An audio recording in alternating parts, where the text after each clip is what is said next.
Je voudrais vous parler de la gestion des carences parce qu'effectivement, le premier mois, j'ai déjà dit, on mange très peu et donc c'est sûr qu'on a des carences.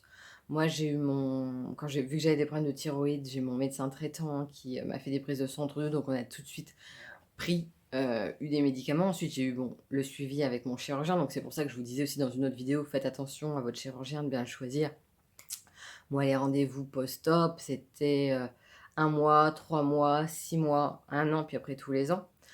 Ayez conscience que voilà, c'est primordial, ces rendez-vous, d'y aller, de les faire.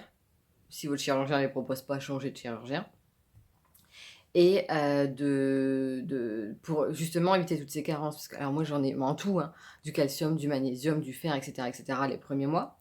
Donc j'ai eu des médicaments à prendre, ce qui est galère parce qu'à un moment, j'en avais, beaucoup, mais il fallait.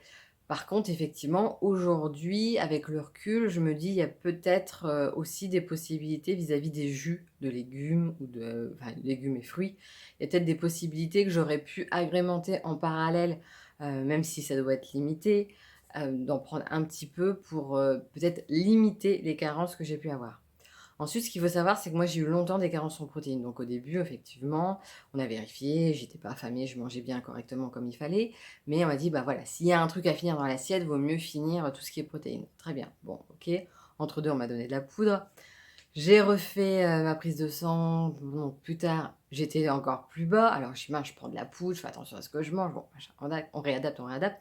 Au fur et à mesure, ils m'ont augmenté d'abord 1 cuillère, puis 2 cuillères, puis jusqu'à aller jusqu'à 3 cuillères de protéines par jour. Et je comprenais pas parce que je fais de plus en plus attention, comment ça se fait? Et une fois que je suis remontée, que c'était OK, là, j'ai demandé à ma nutritionniste qui m'a dit: «Oui, parce que ça va très vite à descendre, mais en fait, c'est très long à remonter». Donc c'est pour ça que ça m'a pris plusieurs mois à devoir prendre des protéines en poudre pour réussir, de nouveau à être au bon seuil. Juste voilà, en aparté, moi les protéines parce qu'on dit: «Bah, on peut le prendre dans du liquide comme dans du solide, machin, machin, machin». Moi j'ai tout essayé, dans les yaourts, dans des boissons et cetera. C'était trop lourd pour moi et cetera.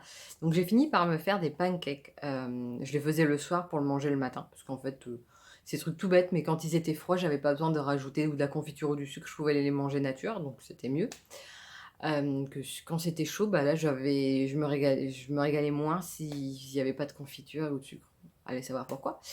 Et donc ouais, dans mes pancakes, je faisais effectivement comme ça, j'avais un œuf, je mettais ma poudre, un petit peu de farine, un petit peu de sucre, mon lait. Je m'en faisais donc en général, j'en avais 2, donc comme ça me faisait 2 petits déj et bah, j'ai mangé ça comme ça au petit déj. C'est ce qui était le plus léger pour moi, qui me permettait pas de sentir le goût de la poudre et bah, qui était aussi pratique, hein. Je le faisais le soir, donc le lendemain matin, j'avais juste à manger tranquillement. Moi qui suis pas du matin, ça me faisait quelques minutes de plus à dormir.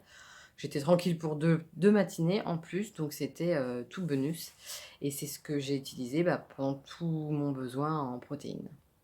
Voilà!